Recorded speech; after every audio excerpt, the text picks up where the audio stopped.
Tampa Bay is like no place else. Wait, you can't recycle the bag.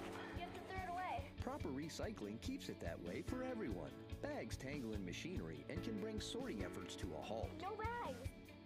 Trash the bags and keep our recycling program moving forward. No, Mom, look. No plastic bags. Do your part to keep our recycling bag-free. Trash the tanglers or return them to participating retailers. For more information, visit tampabayrecycles.org.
Welcome to a meeting of your Planning Commission, the official local planning agency for the cities of Tampa, Temple Terrace, Plant City, and unincorporated Hillsborough County.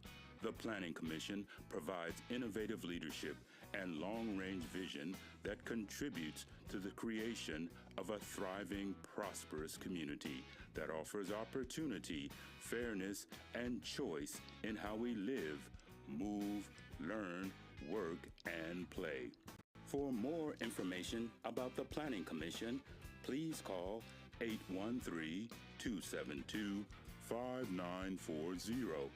Follow us on social media or visit our website at planhillsborough.org.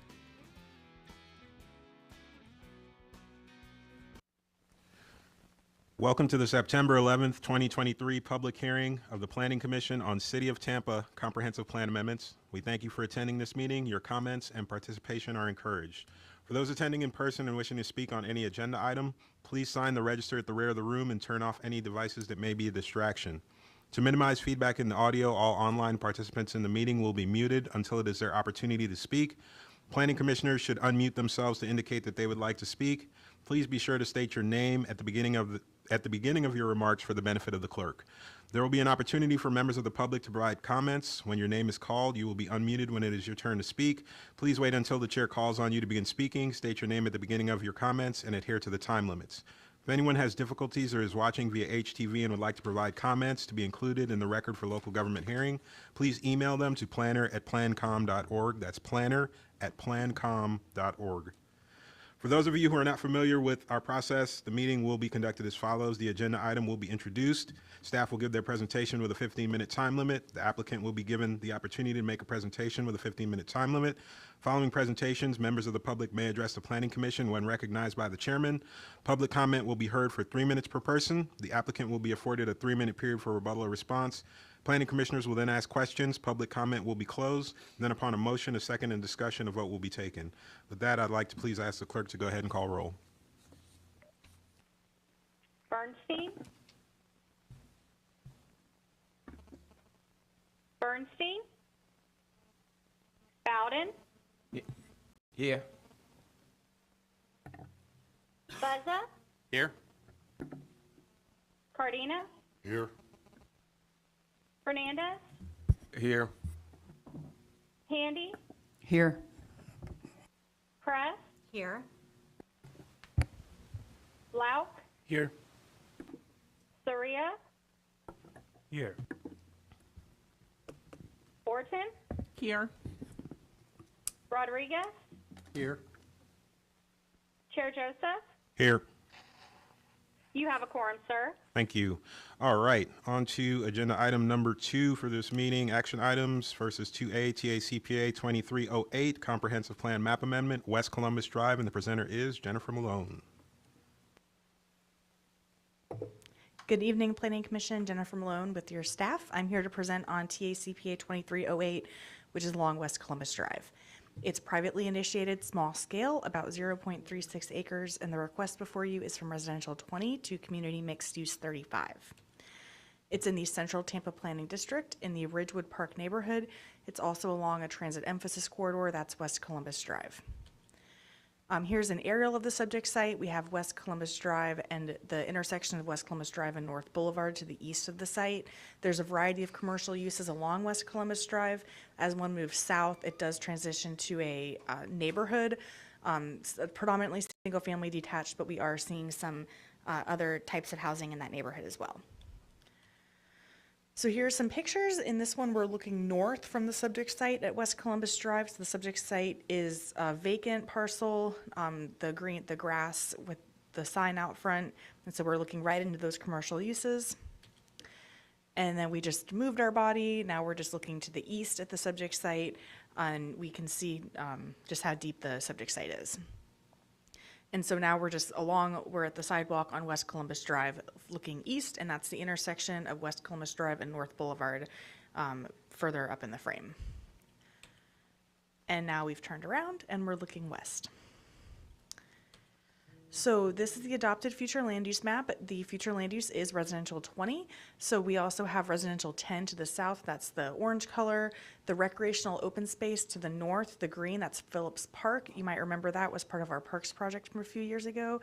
And to the east and the north is community mixed use 35, which is the pink. That's what the applicant is requesting today. There's also residential 35 to the south along North Boulevard. If this area looks familiar, there's been a little bit of plan amendment activity in the area over the last couple years.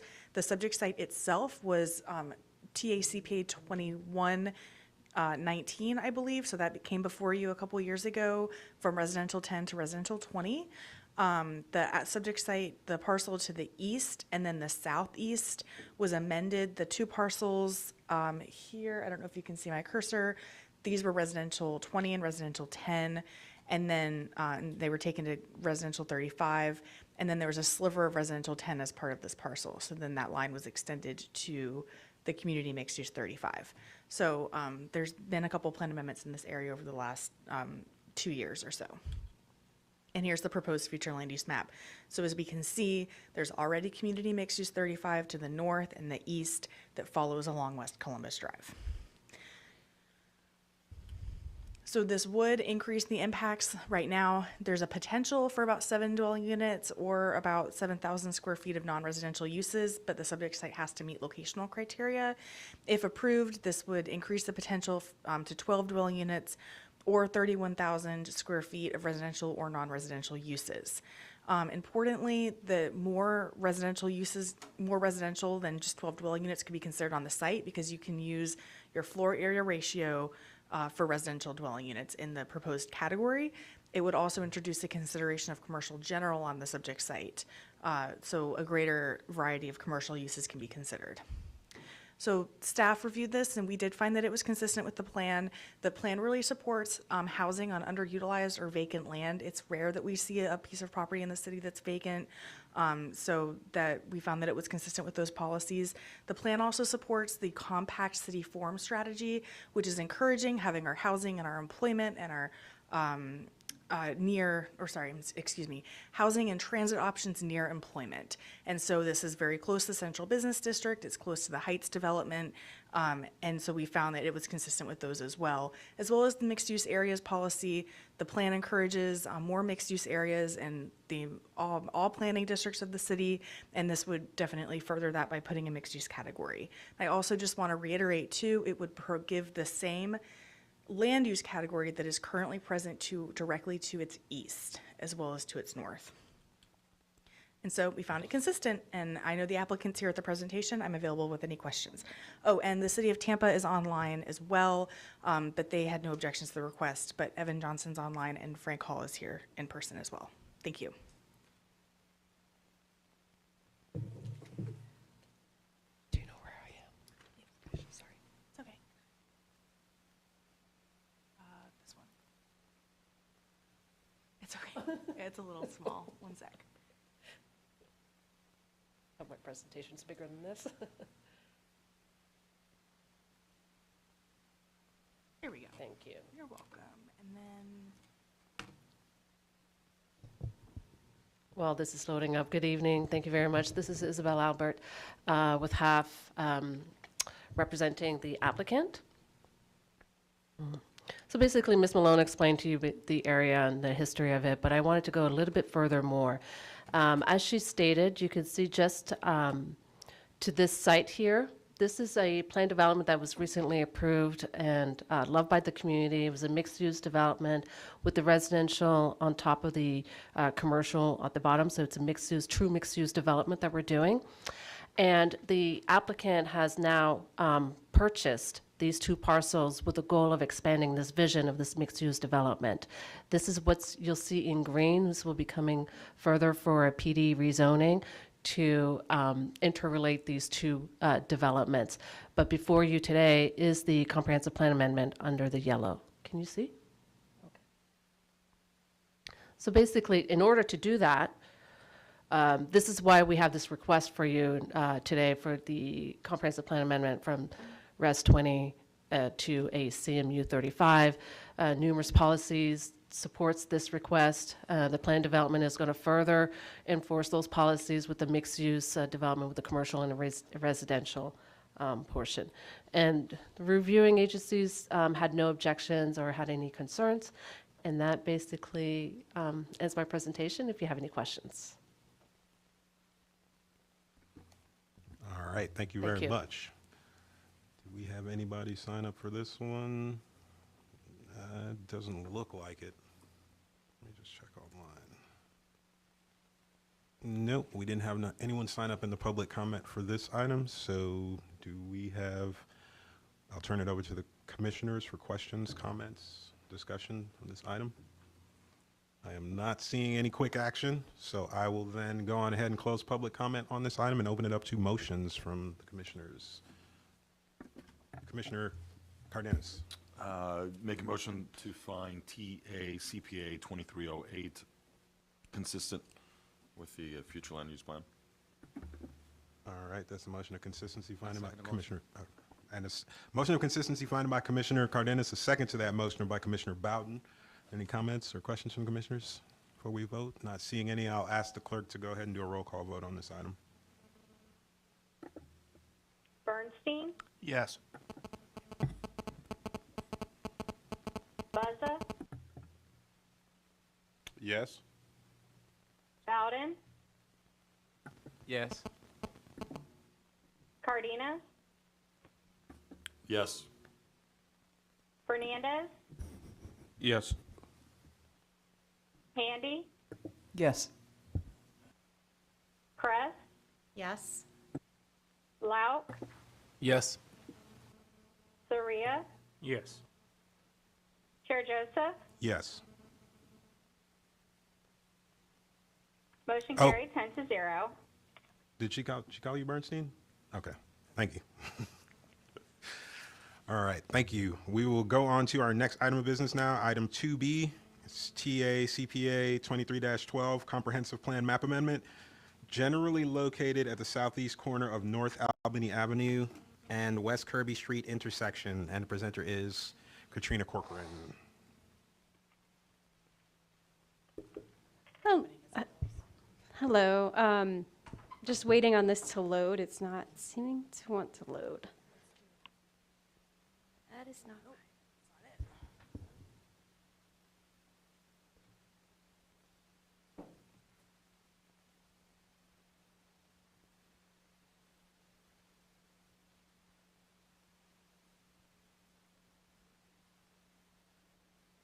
Oh, there. Okay. All right.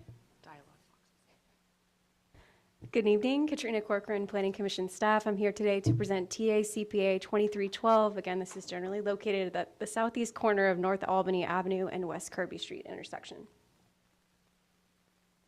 This is privately initiated, small scale, and approximately 0.05 acres. The request is to go from residential 10 to residential 20. There's a general locator map here. You can see the plan amendment is within the University Planning District and the Armenia Gardens Estates neighborhood. Would like to provide a note on this neighborhood. It was incorrectly listed in your packet, so just correcting that on the record, and the packet will be corrected for Tampa City Council. You can see the subject site, the smaller site there located with the blue overlay and the yellow highlighting. It is, again, located at southeast intersection of North Albany Avenue and West Kirby Street, primarily surrounded by single-family housing. This is looking south toward the subject site from West Kirby Street. This is looking south toward North Albany Avenue with the subject site to the left. And again, from the subject site looking north toward North Albany Avenue. This shows the adopted future land use map with residential 10.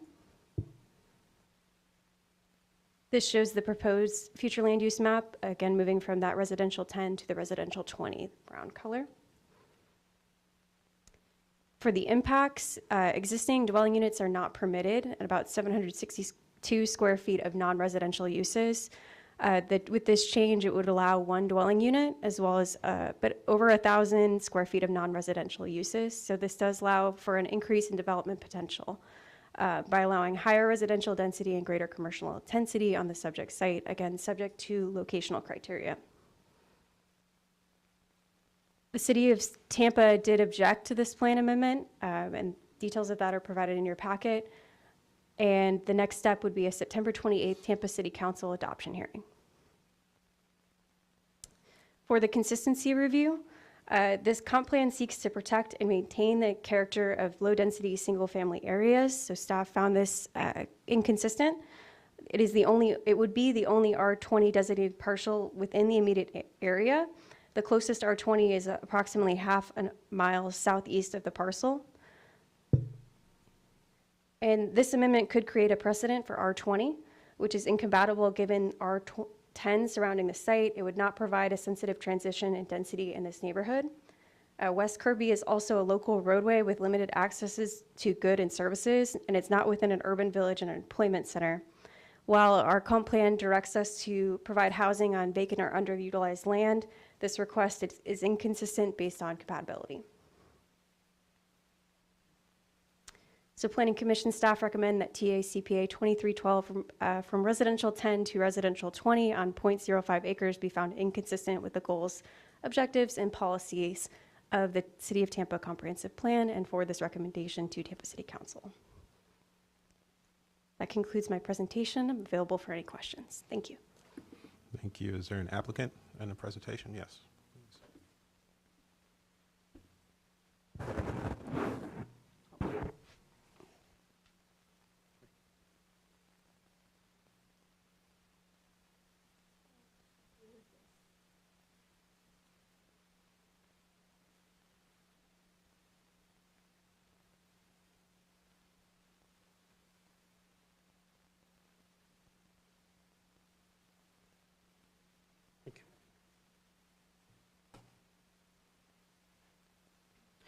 Hello, everyone. My name is Leo Martinez, and I want to thank you all for being here today and giving me the opportunity to express myself. I am the current owner of the vacant land, and as you see, I'm applying for a change of land use from residential 10 to residential 20. I will be talking about what is the current situation, what I'm proposing, and why it should be considered. First, as it stands right now, as Karen mentioned before, the place is under residential 10 area, and basically this small parcel is one of the few ones that is in this whole area right now. So being the case that the minimum lot requirement for this area is 5,000 square footage, the current vacant land does not apply for a dwelling unit.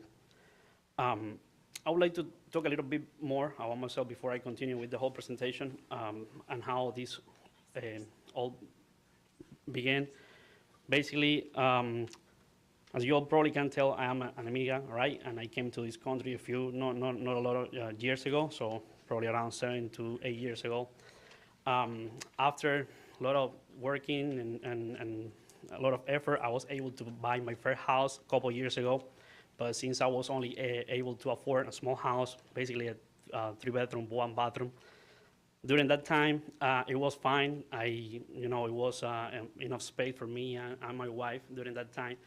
But after time passed, my parents, who live in Cuba, decided to come here and immigrate here with me too. And during that process, I also got blessed with a daughter. So basically, now we became a bigger family and almost impossible to live in such a small house. So I started looking around for a place where we could spend or what are options I had, and I came across this place. Initially, it looked like a great opportunity to me. I didn't know any of this, that it wasn't buildable or didn't meet the minimum lot requirement or any of that. Neither the person selling it to me told me that. After I got the lot, I went to the actual steps to get it developed, and that's when I started facing all basically the walls, and got me through this process. I mean, I know that you all are probably aware of the current situation about the affordability, the rental affordability, the housing market, how crazy it is to get into an actual reasonable house right now, unless you make a lot of money, right? So I just got some information here that basically talks about the growth about the Tampa area during the past few years and percentage talking about, but everything mainly talks about it is almost impossible to get into a beer house right now. What is my proposal? Well, my proposal is to change the land use of this lot to a residential 20, which is still remains as a low density to medium density. It's no, but it would allow for a small lot to be developed, or I mean for a dwelling to be developed in this small lot. Under the other category of a residential 10, it doesn't allow it for it. And I know you all, might be asking why this even should be considered, but I want to mention a few things that I consider that would be impactful in this case. First of all, when I bought it, that's what the place looked like. It was basically a dump. I took care of the place. I put a fence. I've been keeping it for the last few years. This is a picture of what I'm proposing to do. It's nothing too crazy. It's just a single family next to another single family. It blends beautiful with the neighborhood. It will definitely make it look better than what it looks right now. Another point is in this community, I might look like the only case, but I look around and there is a few other spots just like mine that could also benefit from something like this. And I mean, this being the city of Tampa is almost unreasonable that such space, it is impossible to do anything with it. Another thing that I wanted to mention is that the picture on the right, basically what it shows is that in this area where my lot is located right now, is one of the only or the few areas in the city of Tampa that allows for a accessory dwelling unit right now. What that means? Well, that means that in that area, all the other houses around are given the opportunity to increase the density on those areas, because by being allowed to do an accessory dwelling unit on those houses, well, they can bring more people to live with them in those houses. And me being the case that I have a wide open space ready to be built, I don't have the opportunity to develop it. Another point about what it was mentioned before, that this wouldn't be the only case, or that it would be an island isolated in a whole bigger residential area.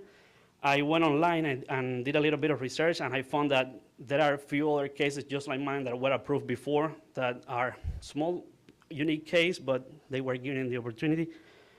Also, would like to show some support from the community. I got letters from neighbors. I got letters from contractors in the area, also engineers in the area. And that's basically, if you have any question, I'll be open to it. Thank you, sir. Sorry that I'm a little bit nervous and never been on this kind of scenario before. So. It's all right. We're glad to have you, and we're glad to listen to your case. All right, we did not have anyone sign up in the public comment for this one, so it's over to us commissioners for questions, discussions.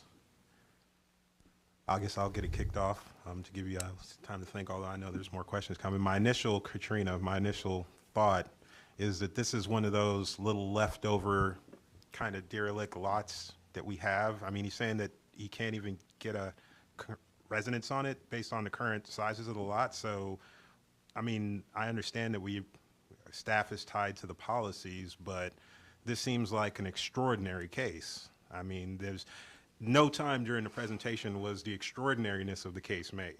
And I think that's a disservice on staff's part. I get that your hands are tied. I get that staff's finding has to be this, but I think staff does a disservice in not balancing the stories they tell. And I've said this before, I think last month at the time, but we need to be, honest and forthright about what we're doing and telling the whole side of the story, because this clearly seems like, even though staff has to find what they find, it seems like a case where, as a board, we may be able to have some flexibility or authority and leeway, and I can't say that yet until it's all done, but it appears that it might be. So I think we should, as staff, kind of make sure that that's a part of our thing, given that whole side of the story.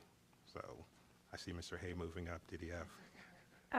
Thank you for the comment, and I did want to note that the comprehensive plan allows for legal lots of record that are predated adopted planning and zoning regulations to round up. It is something that was looked into, but as noted in the City of Tampa comments, that they currently consider the site illegally non-conforming because the size does not meet the minimum requirements for zoning purposes. So that is something that was looked into in terms of being able to round up. Okay. Unfortunately, in this situation, Sorry, I'll let David add to that. David Hay, Planning Commission staff. I think it should also be noted the lot, as from the city's comments, the lot was created after 1982, or was it in the last paragraph? After the 1989 zoning board. Right. So this lot was created after that cutoff time. Okay. All right, thank you. Commissioner Fernandez. Thank you, Mr. Chairman. I got a question that I'm curious. I'm on the assessor's website, and it says it was created in 1981.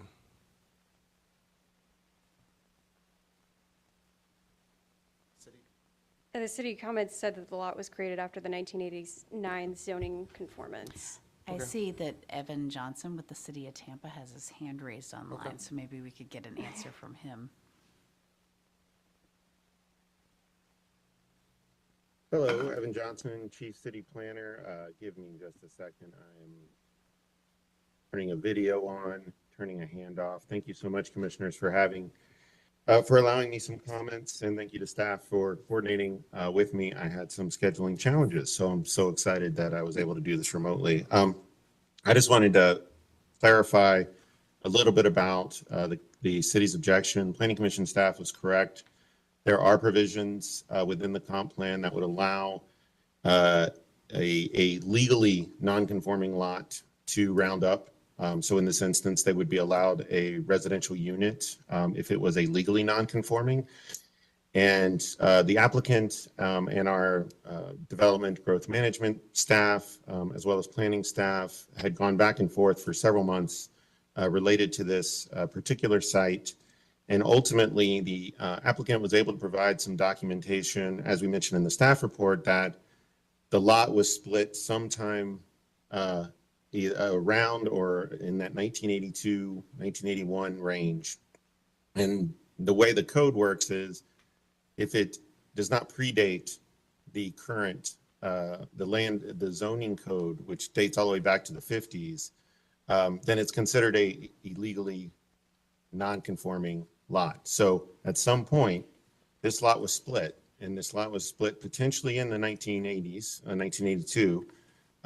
But if that lot was split in 1982, that did not make a conforming lot. That made a non-conforming, illegally non-conforming lot at that time.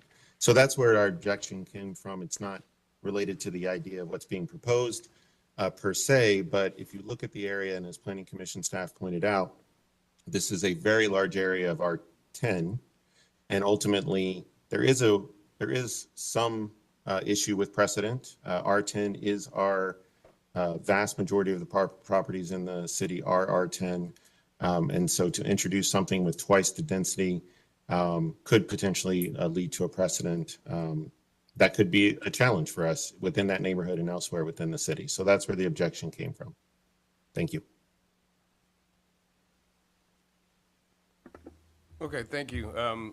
Just to add on to that, you know, some of us just went to a conference this last week, and I did this great session called Game of Zones.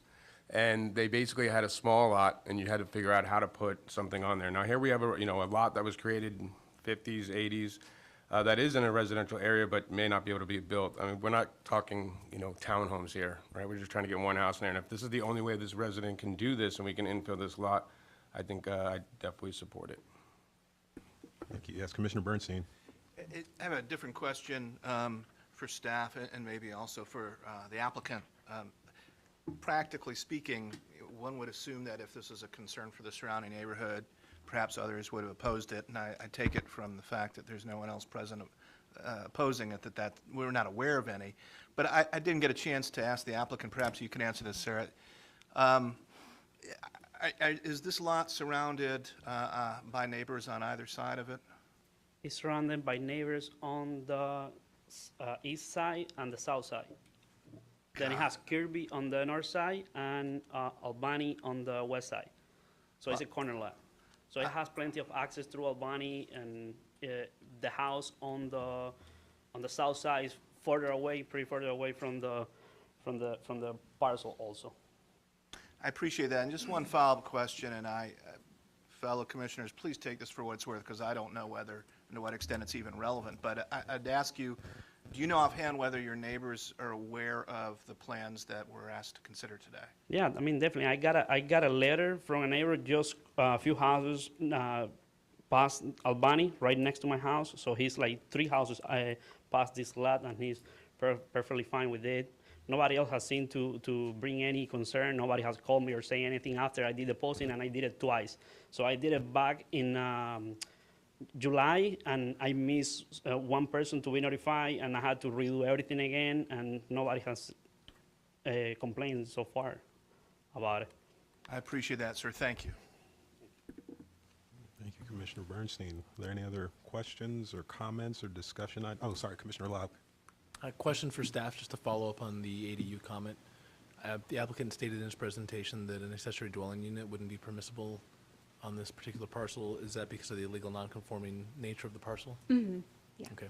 And what steps would have to be taken in order to bring it into conformity? Just simply expanding the size of the lot? Actually, I would assume that you would need to expand the size of the lot to be able to, but it's illegally non-conforming per city staff, so. So all of the neighbors can have an ADU in this area, with the exception of this one lot? So I think the ADU would be if you already had an existing house. And then this lot, just generally, unfortunately, he cannot do anything with, given the illegal non-conforming nature of the lot. And the gap between the adopted future land use Res 9 and Res 20, is there anything in between? Were there any conversations had with the applicant on how his idea could be achieved? I believe there was back and forth between other city staff and our staff on terms of how this could be achieved. And unfortunately, because of the illegal nature of the lot, they're unable to reach a solution. Again, I mentioned earlier that you could round up if the lot were legal, but unfortunately it's illegal. And I see that Mr. Johnson has his hand up again, if you all would be interested in the city's response to that question. What I would be interested in all candor is if the city's opposing an applicant, that they come in person and present with the applicant. That's what I would prefer.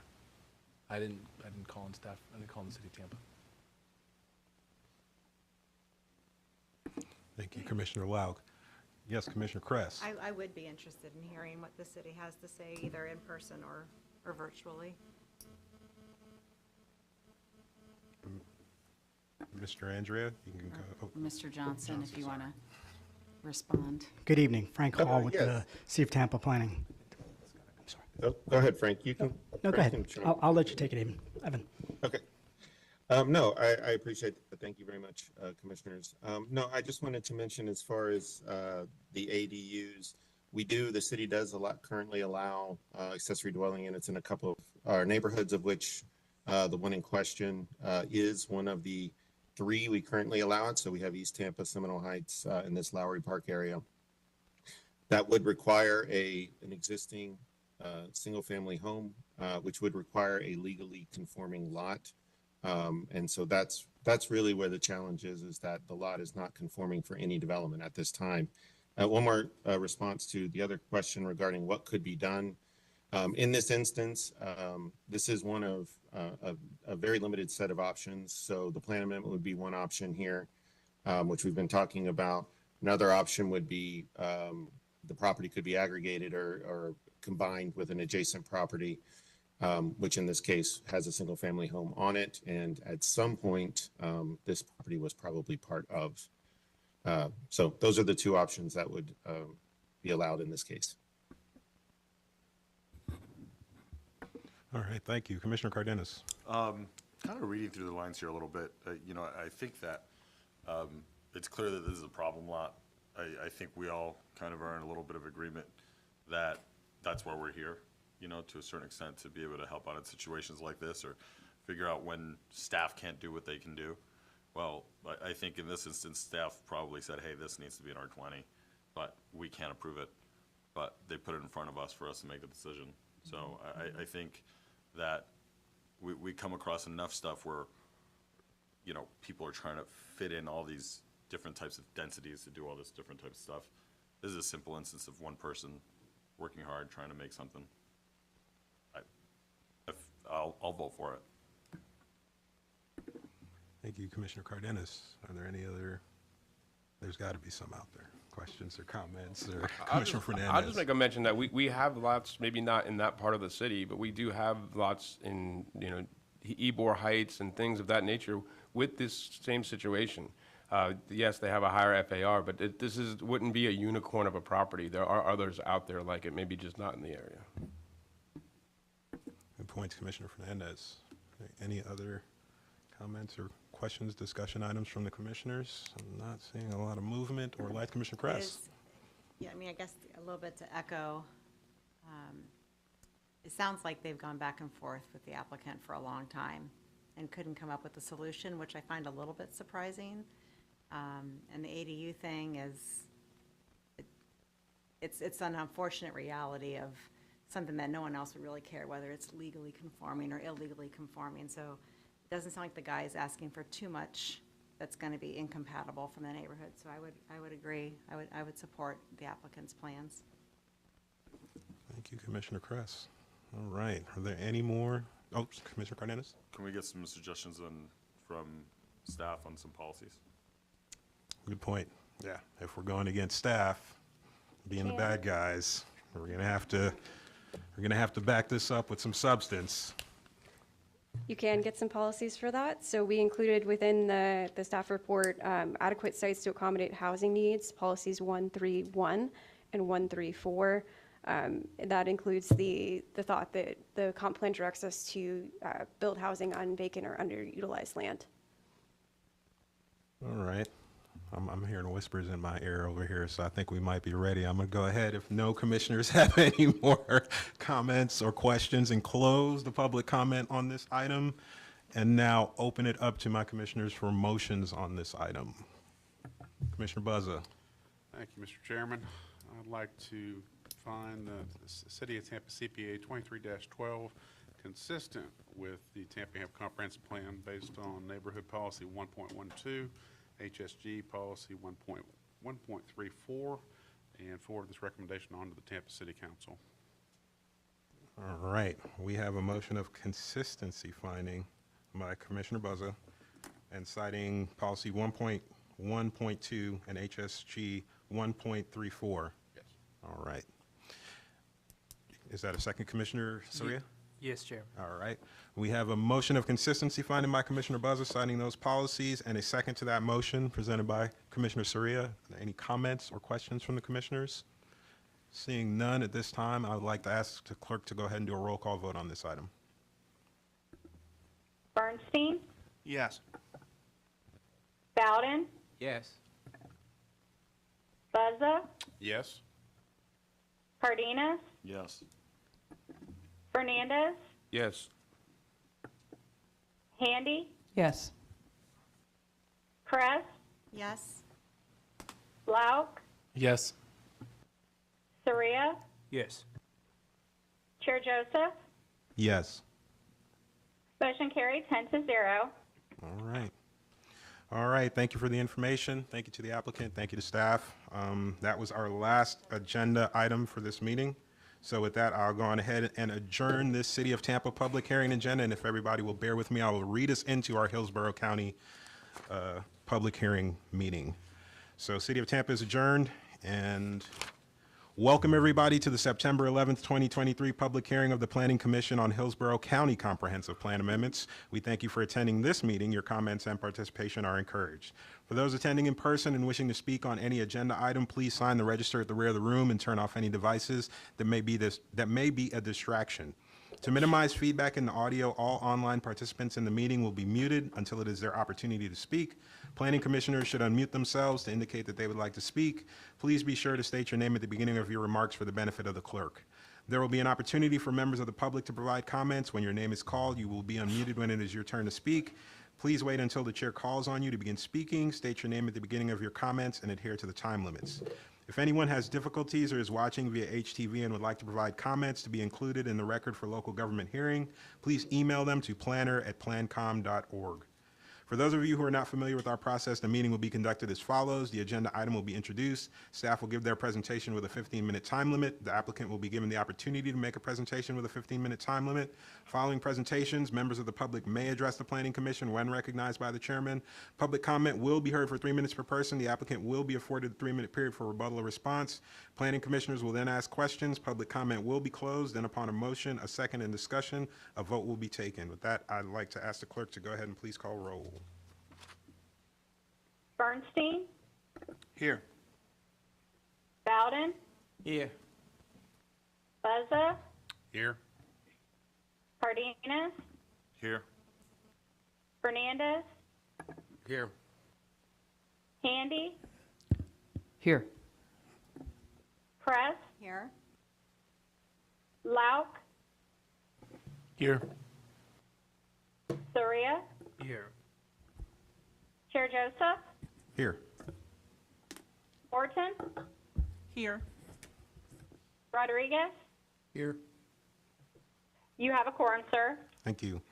All right, we have one action item for business. That is item 2, HCCPA 23-12, Comprehensive Plan Map Amendment, 7035 Temple Terrace Highway, and the presenter is Carla Llanos. Carla Llanos with Planning Commission staff. This is 7035 Temple Terrace Highway. This is a privately initiated small-scale comprehensive plan amendment on 13.2 acres in size.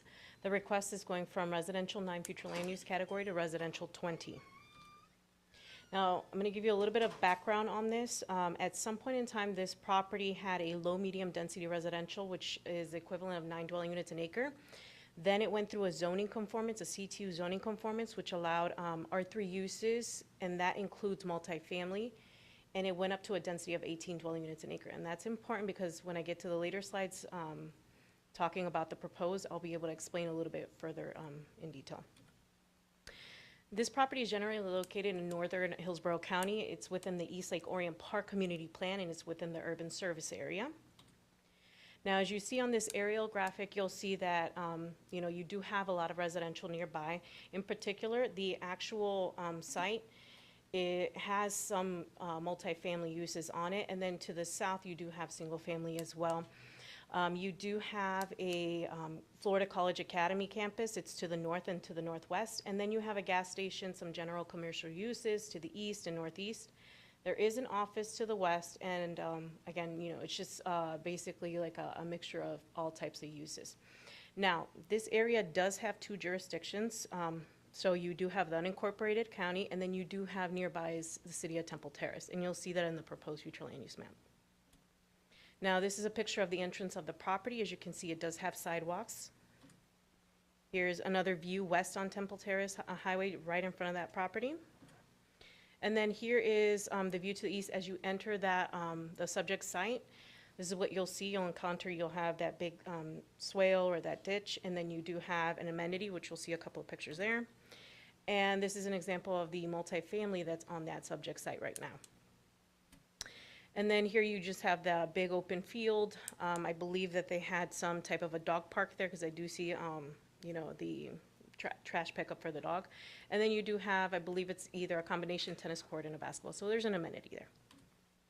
Now, this is the view to the gas station and the other general commercial uses. You see it's blocked off by some of the gates and walls there. And now, back to the adopted future land use. Again, we're looking at, it's residential 9 now. Now, they're asking for residential 20. Now, nearby the property, you do have the jurisdictional boundary of the city of Temple Terrace.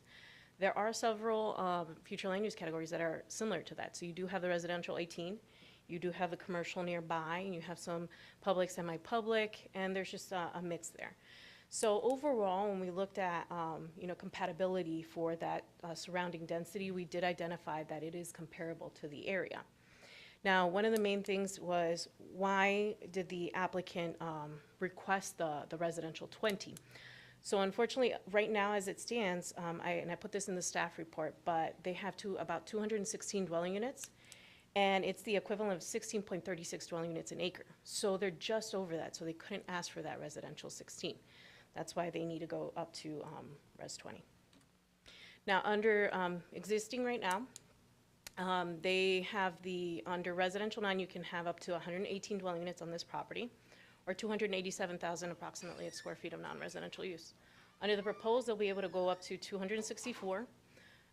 Again, just remember that they do have 216 right now, so they can probably get a little bit more if it fits on the property. And then the non-residential can go up to 431,000 square feet. So it does allow for some type of increase in the density and intensity. However, it is comparable to that area. Now, Planning Commission staff did review for comprehensive plan policies. We looked at compatibility, neighborhood protection, gradual transitions, and some of the community design components. We found it consistent with that. Now, please excuse my typo on this one because it was a little bit on the fly. I do have an inconsistency on this slide, but it should be consistency. I looked at the East Lake Orient Park Community Plan, and I did find that it was consistent with the policies there. So with that said, Planning Commission staff recommends that the proposed plan amendment, there's another typo, I apologize, be found consistent with the goals, objectives, and policies of the future of unincorporated Hillsborough County Comprehensive Plan. And I'll be glad to answer any questions. Is there an applicant and an applicant presentation?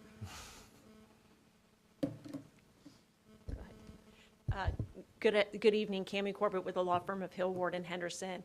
We're here representing the applicant, Avenue Land. They're also the property owner. They own the actual existing apartment complex, and the vast majority of the site is already developed. About 10 acres of it is developed, and about 2 acres is not developed.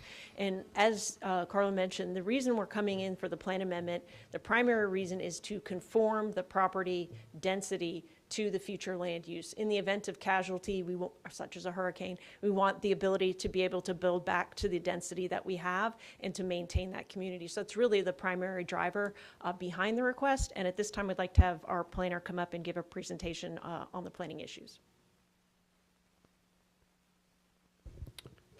Thank you, Ms. Corbett. For the record, my name is Philip DiMaria. I'm a certified planner with Kimley Horn. Before I get started, I do want to give a quick thank you to Ms. Llanos, who did a wonderful job both in the presentation and in the staff report. As Ms. Corbett mentioned, we're here on behalf of the TLR Group, the Avenue Land, the owner, and with us as well is Mr. Steve Henry, a professional engineer, our traffic consultant, as well as our applicant, Claudia Valles, and Trevor Poole, a planner on my team. Carla did a wonderful job. I'll try to be brief here. The request is to go from Res 9 to Res 20. The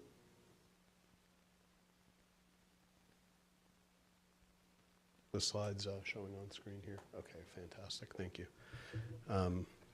Project location, we're located in between 56 to the west in this kind of gully of development as we move to the east on I-75 and the interchange with Temple Terrace. Just a brief overview of some of the uses in the area on Temple Terrace Highway. There's quite a bit of development to the east. The Amazon Fulfillment Center, as well as a future VA hospital, is located approximately a mile to the east. We have Florida College just to the north of us, and of course, higher densities and intensities to the west. As Carla mentioned, we're sitting between R18 on both the east and west sides, as well as a smattering of different commercial uses, pretty typical of these higher intensity arterial corridors across Hillsborough County. Our proposal for R20 would reconcile some of the inconsistent densities on site with the future land use map, as well as rectify some of the consistency along the corridor as a whole. The existing conditions, there are 216 multifamily dwelling units on a 10.3 acre, equating to approximate density of about 20 units per acre. Parts of your comprehensive plan speak to site design and compatibility being achieved through site design, and we think that these photos on screen really speak to that. There's some high quality entranceways, as well as some vegetative buffers to the south and west, which provide some fantastic buffers and transitions to lower densities. We took a quick look, and you'll see this in your packet. There's a comparable development analysis, a consistency analysis that was provided that looked at several developments within the area and in Hillsborough County as a whole to look to just precedent land uses and transitions. Just to the east of us on one of those R18 parcels is Heritage Cove. To the west of us is the Park at Valenzas. Both of these are developed at about 18 units per acre. And then in other areas within Hillsborough County along high-density corridors, high-traffic corridors, we found Courtney Cove Apartments and the Pine Tree Apartments, which have R20 uses adjacent to lower-density uses. We're looking at R12 in this instance, and R6 in this instance in Bruce B. Downs, Hidden Palm Apartments, and Caribbean Breeze Apartments. It was mentioned the East Lake Orient Park Community Plan. This is fully consistent. This actually contributes to the vision within that community plan by providing a variety of residential uses. There's quite a bit of single family. This provides an alternative in the form of apartments, which are a bit more attainable with especially considering the overall affordability needs of Hillsborough County. As with any application, and staff did a wonderful job on this, a consistency with the Hillsborough County Comprehensive Plan analysis was performed. We found quite a few goals, objectives, and policies that would support this application, but one specific stood out to us. This is policy 16.2, which speaks to gradual transitions of intensities between different land uses, especially as it relates to transitions of these higher densities and intensities on these arterial roadways. So just in summary, this is comparable to existing Hillsborough County development patterns. It's consistent with the community plan in the area and consistent with the county comprehensive plan. And with that, I'll ask for your recommendation and I'll turn it back to Cammie. Thank you. Cammie Corbett again. Just one thing I did want to note, in their new comprehensive plan process, we are required to send out a notice when we file an application and ask the community if they'd like a community meeting.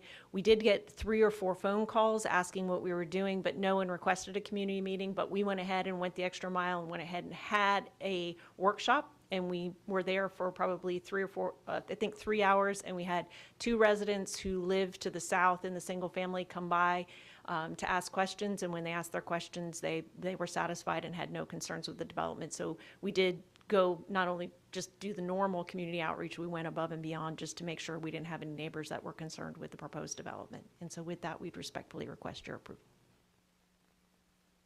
All right. We only had, looks like one person sign up here for the public comment. Oh, okay. Liam, oh yeah, all right. All right, so then we had no one sign up for this one, so I will turn it over to the commissioners for questions, comments, discussions. Yes, Commissioner Bernstein? More of a comment, I guess. Ms. Corbett, I just want to say thank you to you and the applicant for going the extra mile and offering the workshop. I think we should always be erring on the side of over-communication with the community, and so, you know, that's certainly appreciated. Thank you.